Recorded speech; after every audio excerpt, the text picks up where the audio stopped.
Welcome to Rock That Relationship, a podcast about all things relationship with Corey and Tracy. Now let's get real and start creating relationships that rock.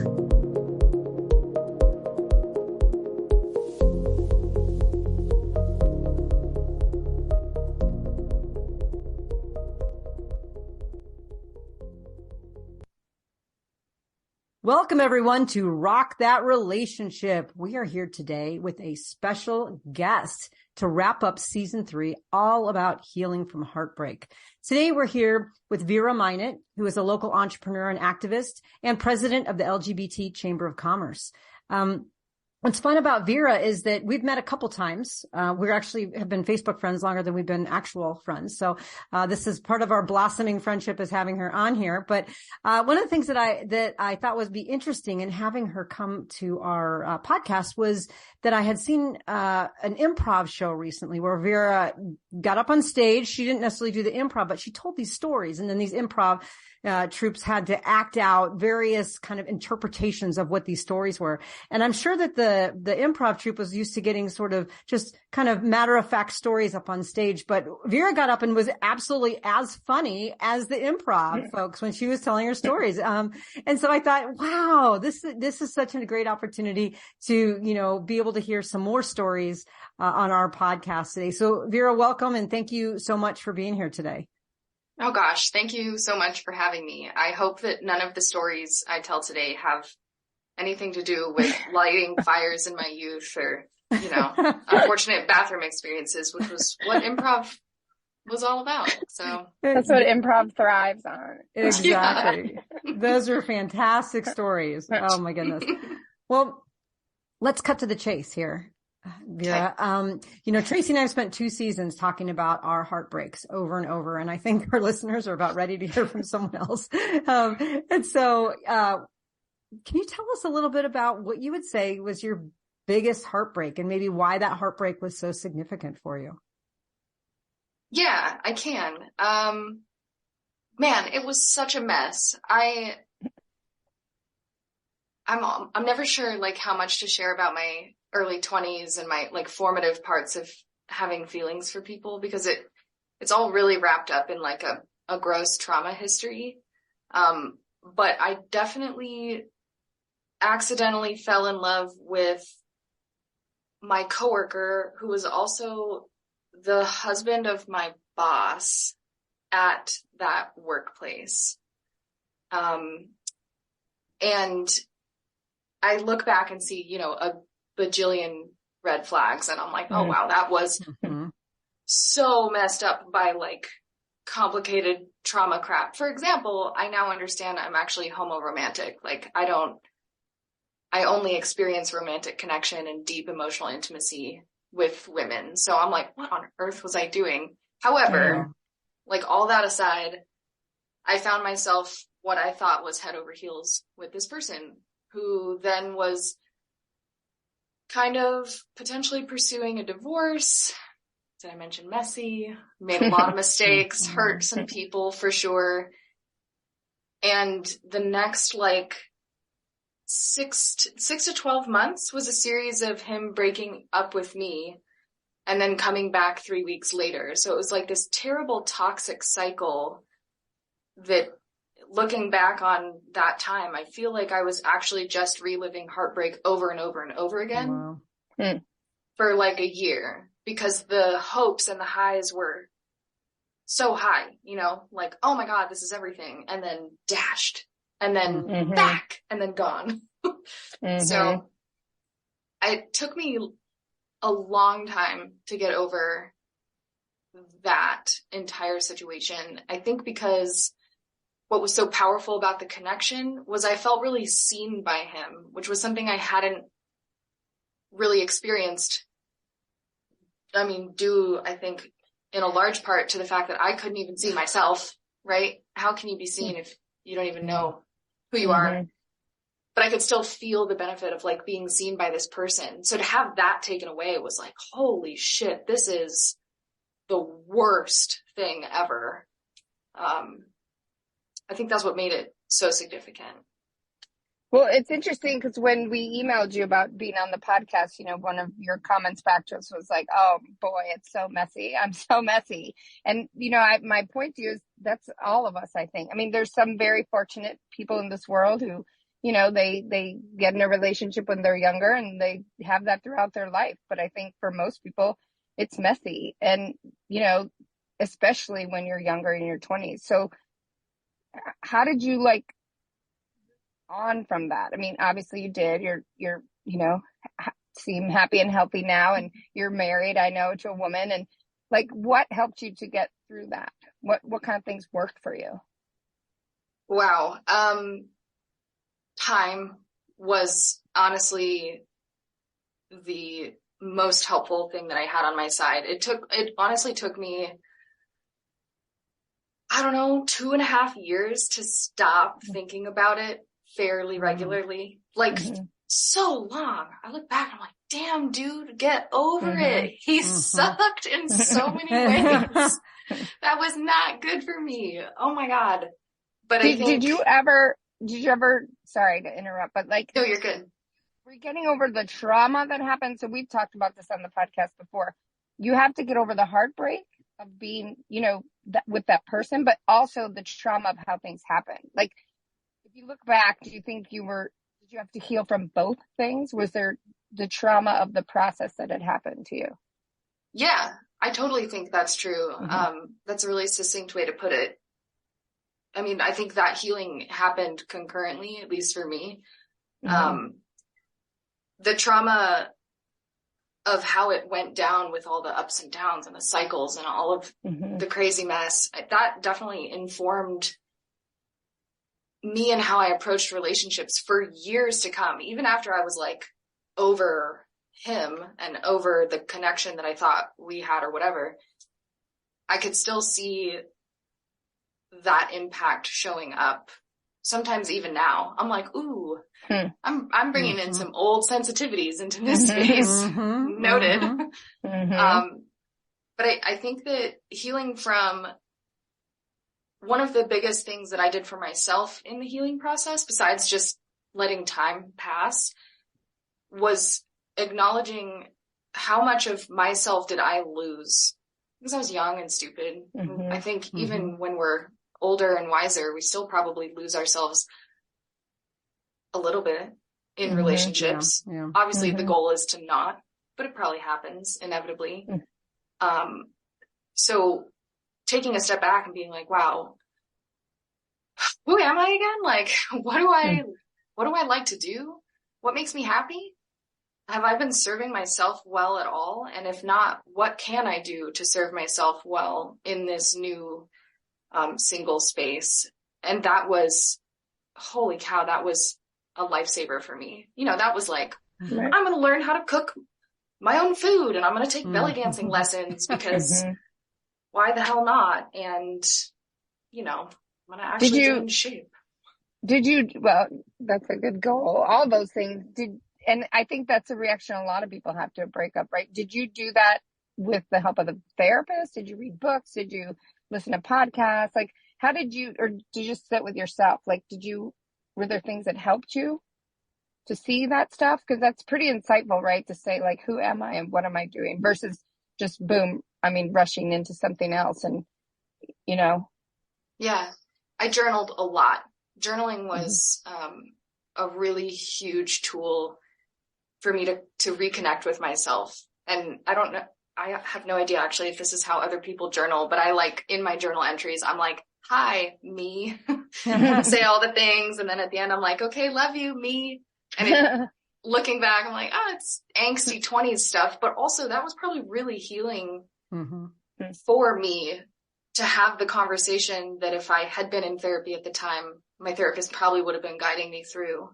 I'm also blessed that my family, who really did not like him, was like, here are all the things that we can see that you've lost. And I'm like, oh, thank you for that feedback. Thank you.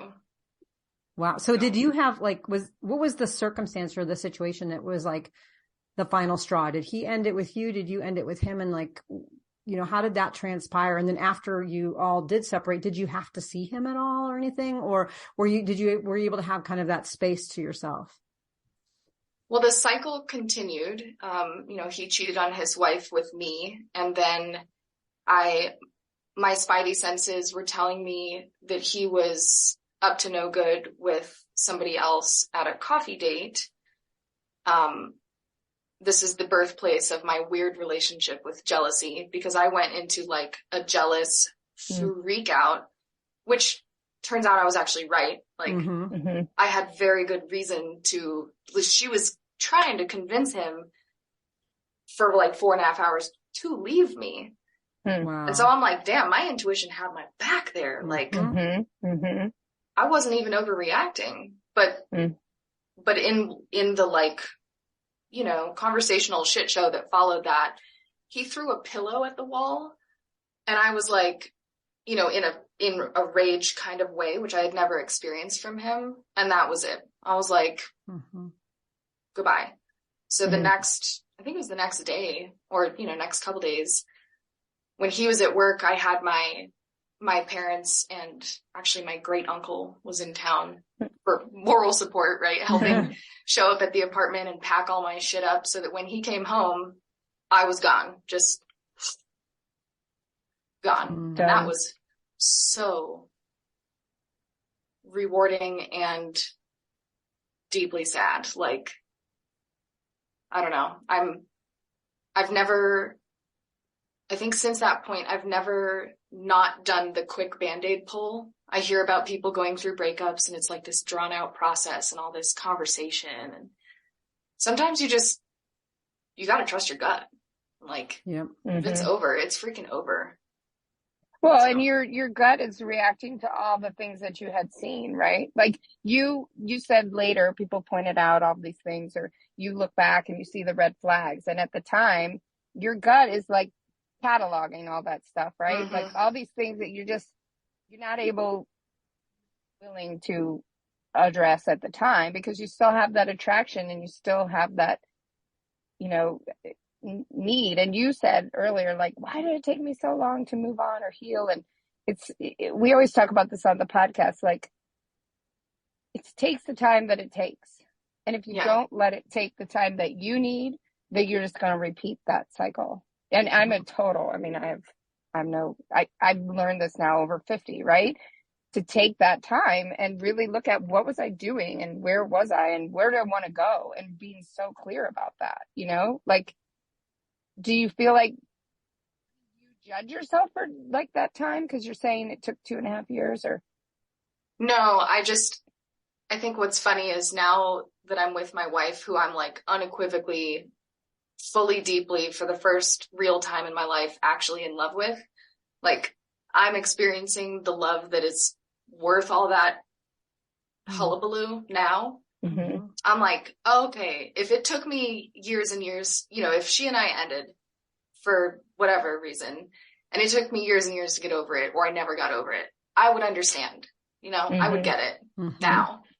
And so this is not value added, but I look back on that relationship and I'm like, that toxic dumpster fire of a relationship took me that long to get over. Damn. That just speaks to the depth of the fear that I had, though, of like, I'll never be seen again. What if I'm never seen again and loved? Because he saw me and left, like the fear in there, like, that's why it took me so long. And I understand that fear. So I don't judge myself for it. He was not worth the amount of time that he lived in my head rent free. So. Wow. So how did you know, like, you're ready to move on? Like, was there a moment, or did you just meet somebody, or like, how did that process go? And you said, I think I've let go of him now. I'm good. It wasn't until after I had met somebody and been dating them for a while that I looked up one day and realized, oh my God, I haven't thought about that relationship in months. Or, oh my God, I can drive through that part of town now without kind of wanting to barf and look around for their car, So, yeah, I think the the being finally done, it kind of snuck up on me. And it's not like it went from 60 down to 0. You know, the amount of time that went between the last time I ruminated on the relationship, like it just grew over time until it grew into, I never ruminate on the relationship anymore. And how, oh my God, I'm so grateful. Well, did you have crossover though?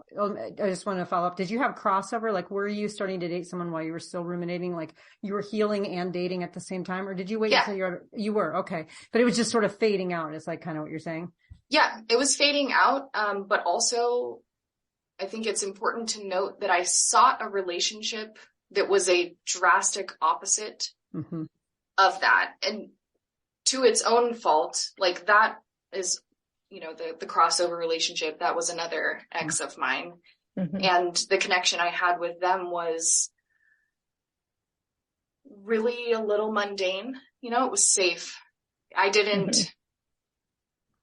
just didn't put myself in danger, I think, because I was still reeling. And I think that's the unfortunate part of there being crossover, is that the fact that I was still healing really informed the choices I made in that relationship that followed, such that I'm not with that person anymore. That wasn't the right choice for me. But, you know, 5 years later, figured it out. But it might have been the right choice for you at the time. But you're right, because you were coming out of that scenario and looking for something completely different, right? The boomerang and, you know, some of those. So makes sense. Yeah. Well, I want to follow up on that. But first, I want to go back to, you know, you said that it was time that got you over that first relationship. But then you talked about journaling. So there was intention there too, right? So it was time. Yeah. Like you weren't just sitting there twiddling your thumbs and waiting. Like you put effort into it. Like you put that effort. So that effort took that amount of time. But, you know, a lot of time we had one episode where we talked about the kind of things that people say to you, like that make you want to like scream or tear your hair out or punch them in the face. Like, just get over it, or time will heal it, or, you know, that person was no good anyway, or go get under someone else, that kind of stuff that, you know, we don't find helpful. And I think it's interesting. Like you first say, oh, it's time, but really it was your intention. It was the work that you did, that you put in, right? Yeah. Like, with the journaling and looking back at yourself. Like if you look back and you say, what did you learn from that? You had your transitional relationship, you know, after that, a safe relationship, maybe not, you know, the best like or life partner, whatever, but safe enough, right? Like that was sort of a reaction to that.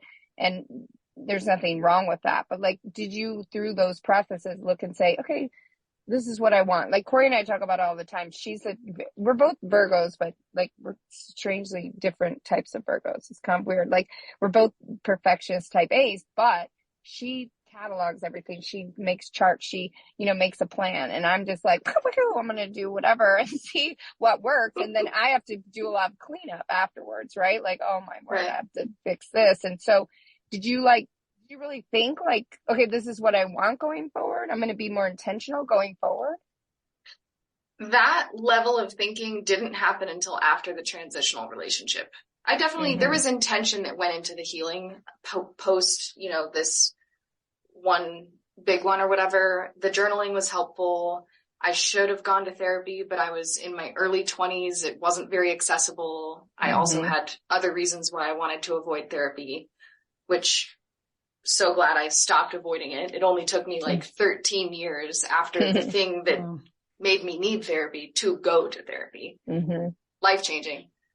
Wish I had done it earlier. But, you know, journaling, reading books, I want to give myself more credit, but I was still in my early 20s. And if you've talked to anybody in their early 20s recently, you know that they're all pretty dumb. Like what disclaimer, we didn't say they're dumb. I did. I mean like lacking in life experience. I say it all the time, you know. I read the book Toxic Parents when I was 47. If I had read that when I was 20, my whole life would be different. And I say like this, I was married to a psychotherapist, right? And if I had actually been able to incorporate what she was trying to tell me instead of railing against it and being so just defensive and dismissive, God, my life would look different. Not saying that I need to be with those people, but I'm very good friends with two of my exes, and I've been on a serious, like, I apologize to them all the time, because I was a total jerk. And, there's other people I'd like to apologize to, but it took me getting a divorce to realize what I needed to do. And I'm glad I'm not in that relationship, not because I don't like the person, but I just don't think it was the right fit. But clarified for me, like, what do I need to do? Like, what do I need? I mean, did you have that feeling, like, or just, because it sounds like you didn't just scramble for, I just need somebody to like me, right? You went forward with, like, real intention. Yeah, I think I want to add a disclaimer. I talk a lot of smack about people in their young 20s that is definitely like informed by me looking back on myself, but I do it with love. I think everybody needs to be dumb. Like, I wouldn't want anybody to grow up too fast. Like, we need that period in our life where we can just sort of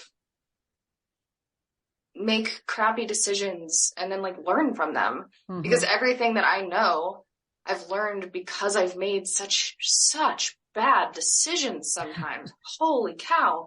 Yep. And it has imbued me with a wisdom that you cannot just read about. Like, lived experience is the only thing like it. So I do, after the transitional relationship, I think I had learned enough about, the big crappy relationship, filtered through this, like, really safe space where there was a dearth of connection between me and my transitional ex. That gave me space to get to know me, because I wasn't really connected to them, right? Like, we were together for 5 years and lived together, and I moved out of state to be with them, and it was all this stuff, but it just wasn't, I don't know. It was fine. I learned a lot. So when I was able to kind of reflect on all of that put together, like, all right, cool. I've now experienced both ends of this pendulum, of this, like, crazy, toxic, vicious cycle of emotions that are not good for a human, really. And then on the other hand, this, like, kind of sterile environment. I was like, well, what does middle look like for me? What are the parts of these relationships that did serve me well and that I want to make sure I cultivate in a real meaningful partnership? And what are the parts of me that I have lost before and don't want to lose again? So I definitely think, to answer your question about, like, was there ever that intention? Yeah, absolutely. But it definitely did not happen right after the first big heartbreak. It took years. We talk about that. Yeah, we talk about that all the time. It's multiple. And just because we're only on audio, people can't tell. And you're quite young, in my opinion, right? Like, you keep saying you're acting like, I mean, you're your age, but you appear to me quite young. And everybody, she's adorable and she has the best hair ever. And I aspire to have that hair. So you're going to have to show me how to do it. But it's like you look back, like, okay, I was dumb or I was young or whatever, but your life, things have turned out, right? I mean, they're going the way you want them to go, it seems now. They're going well, but they're going well because I finally did the work. Like, I finally went to therapy. I've been reading the books all along, but I finally started practicing it and getting, like, taking all this wisdom that I've been sort of collecting and ignoring for so many years from books and podcasts and journaling and therapy, and actually started applying it. And yeah, so things have come together really well, but I don't really attribute that to good fortune. Like, that was hard won through hard lessons and then practice. I probably drive my wife insane, honestly, because I'm like, I'm I am going to self-analyze all the time. And we are going to talk through and process all the things. And I'm going to name every single time that I think I'm bringing old shit into this conversation that I shouldn't. And if I feel like you're doing that, we're going to talk that through, because we need to have that awareness. Like, we each as individuals need to have that awareness, because it's all data. Every time you bring something old to the table now, that's like, oh, that's a thing I should probably work on. Like, that's something I haven't gotten over. I should probably process that a little bit, do some work. And I think that's been really helpful.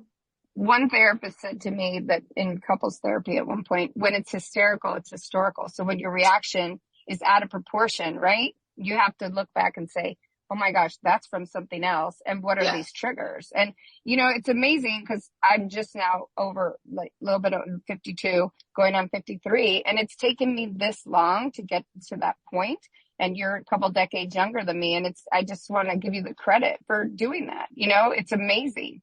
And like, you should really be proud of yourself. You know, you're talking with the wisdom of somebody of, I think, a lot of decades of experience. And it's so great to see somebody who can do that earlier. I mean, I'm not going to judge myself or be mad, but you know, my life would look differently had I been able to do what you did at that age. And for some reason, you know, it took me to my late 40s, early 50s. And it's been profound for me. It just makes my life, you know, as everybody knows if they listen to this podcast, you know, I've had some pretty bad couple years, the last 2 years, with breakups and divorce and that kind of stuff. But I'm a happy person. Like, I'm happy because I did the work and I preach that. And yeah, other people find it annoying but it's like, it really works doing the work. And like, therapy is like the greatest gift to a human being, I think. A good, to have a good therapist, right? Yeah, I think to that note, it's having a good therapist, having a therapist you connect with is so crucial, because I've had some therapy experiences and dang, I mean, if anybody listening is like thinking about therapy or has had kind of a crappy therapy experience, damn, go find somebody else, because like the right one is out there for you. And literally just having an unbiased third party to kind of help you talk through some of your stuff and things, it's transformational. But it won't be transformational if you don't have that connection with that therapist, if their modalities don't suit you, if their personality doesn't suit you, you know, that, I wish. And it's important people do that. They jump in, then they're like, oh, it didn't work. But it's like a relationship, right? You got to find the person that clicks with you, who speaks to you, that you can hear what they're saying, and who is asking you the questions that you need to be asked. Yeah, and who's pushing you a little bit, you know? Like, I think a lot of us are pretty accomplished. I can throw up walls, right? I can distract. I can conversationally manipulate if I'm getting uncomfortable. I don't want to do any of that, but I know I'm capable of it. So having somebody who can like see through my BS and be like, okay, let's dig into that a little bit, you know, sort of poke me and prod me for more honest thinking with myself. That was such a blessing. Wow. And, you know, it's great, you know, that you had a good connection with the therapist. And then as I'm hearing, as you've been talking, is you've also been able to kind of, self-assess and self-reflect when you say, okay, I feel that's coming up from something in the past. This isn't anything current and it's showing up in its ugly way. And I want to unpack it a little bit. So even having the ability to be able to self-therapize a little bit to say something is off here. One of the things I was, curious about is, I had gone through a breakup about 1.5 years ago, and it was a pretty difficult one for me. And I realized that while I was processing and I was, going to a therapy, particularly, I actually hired a breakup coach too, in addition to my therapist, and then did a lot of my own kind of self stuff. And I realized how much of that junk I was processing had nothing to do with my most recent relationship. It had to do with the one before it. And I'm wondering, like when you talked about that transitional relationship, how much of the processing of, in the healing from your first relationship did you do after that second one? I mean, was there stuff still coming up? And you were having to like unpack 2 relationships at the same time during your kind of healing process after that second person? I don't think it was quite that acute after my transitional relationship. I think I had done some of that acute healing, and this was more like identifying where do some of the bruises still exist. Mm-hmm. So I feel fortunate that I didn't have to, fully unpack and address two relationships all at once. But interestingly, some of the ways that my wife and I connected really, really showed me very clearly where the bruises from that first relationship were. Mm-hmm. My fears, she was in the middle of a divorce when we really got to know each other. And so all of my old trauma of like being the other woman and how vehemently I never wanted any of that ever again. Mm-hmm. They showed up very clearly. So I had the opportunity to work through that all over again.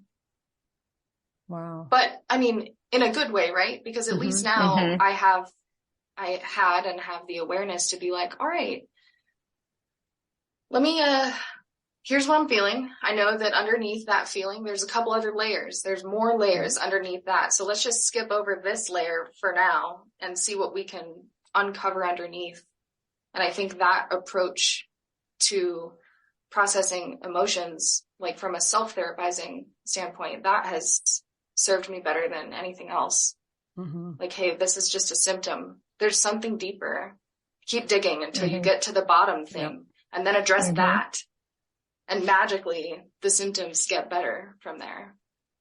Well, it's the magic of processing. We talk about it all the time. Like that was, we just taped an episode recently or recorded one that like, what are the things I want going forward? And for me, it's very important to process, and I want that in somebody, and it might come difficult, like they may not be so into it at first, but if I can stick with it and explain why, it's really important, and I recently, somebody said, well, you just want to bring up problems. And I'm like, no, I'm trying to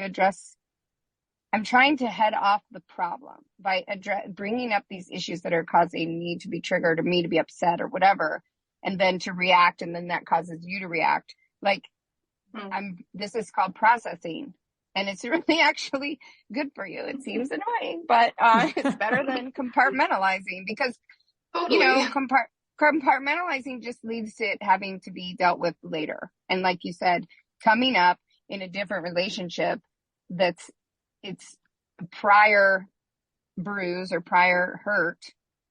And if you don't talk about it, if you don't address it, it's still there, it's still there. It doesn't go away. It never goes away unless you make it go away by giving it air and space and healing. Mm-hmm. Like covering it up just doesn't ever work. Right. The fastest way to healing, I've heard, is to go through it. Yeah. And most people try to avoid it or go around it. And it's tough because it's painful. I mean, I don't know anybody who says, I love to deal with heartbreak. I can't wait. And it might take years and I'm just a mess. No, people, avoid it because it's painful, but you feel it till it's all been felt. We've been told. So Vera, let me ask you this. If you were to say like, looking back at different, maybe that initial relationship you talked about or any of your relationships, what have been the biggest lessons for you in being able to heal? Like what do you think kind of maybe has worked for you? I know you said you journaled after the first breakup. Did you journal after the second? Were there things that you found like going out with friends, getting busy, changing your look? I mean, things that made you feel like that were helpful getting through the healing process after just breakups in general? Man, my answer to that has changed over the years because when I was younger and much less processed, like much less therapized, my answer would have been harness the anger and go have breakup sex. Like that was 100%. I was like, you know what? The distraction is good and fine and makes me not think about anything. And like, yeah, that's true. It does kind of galvanize some part of you. I know now that's not the right answer. the hardening of one's heart and the ignoring of all the feelings is 100% not the answer. Mm-hmm.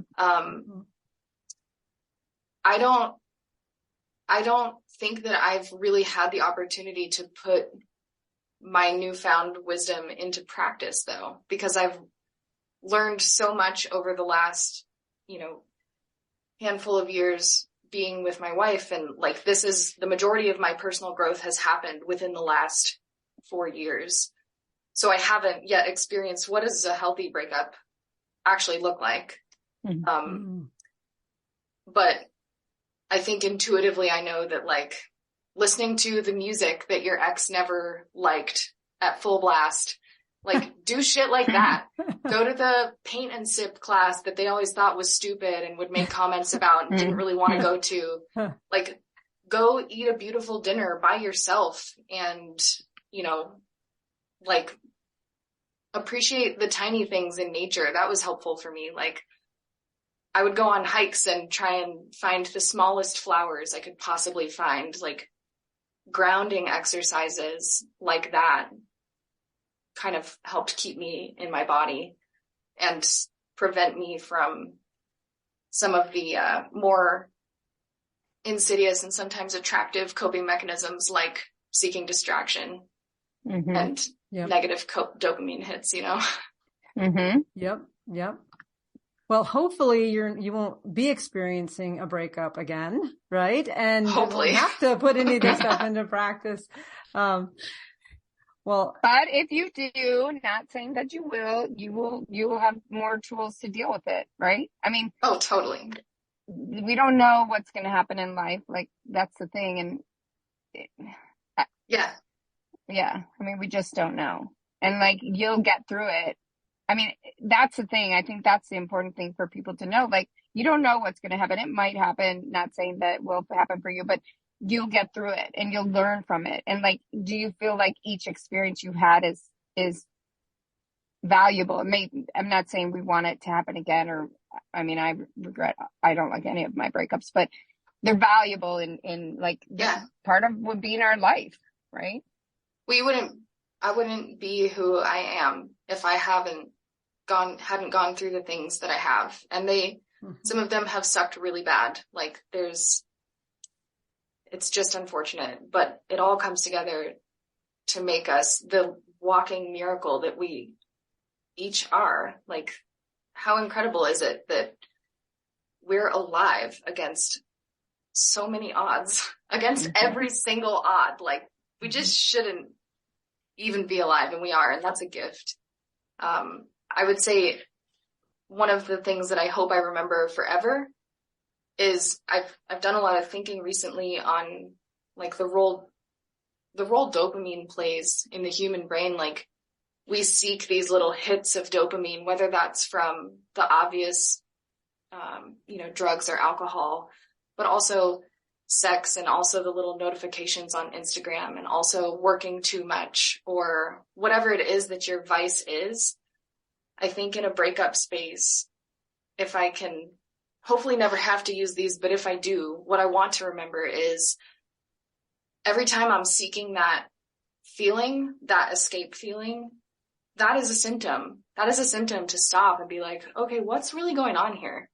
Mm-hmm. What am I actually feeling that I want to run away from? And how can I give that feeling space and treat myself with some compassion? And sometimes compassion means giving into the negative coping mechanism, but more often it doesn't. It looks like, okay, well, I'm actually going to process this stupid feeling. Bye. So that's the biggest lesson I haven't had to use yet that I hope I never forget. Mm-hmm. Wonderful. Wow. Well, Vera, it has been such a pleasure to talk with you, and thank you for your vulnerability and sharing with us your stories and your thoughts and your experiences and your wisdom. And we really do appreciate the opportunity to have a great conversation with you. So To our listeners, we are wrapping up season 10. No, not season 10, episode 10 of season 3. I feel like it feels like season 10. But we are actually wrapping up season 3, episode 10. So make sure to tune in. We're going to have a new season launching not too far from now. But until then, make sure you go out there and rock those relationships.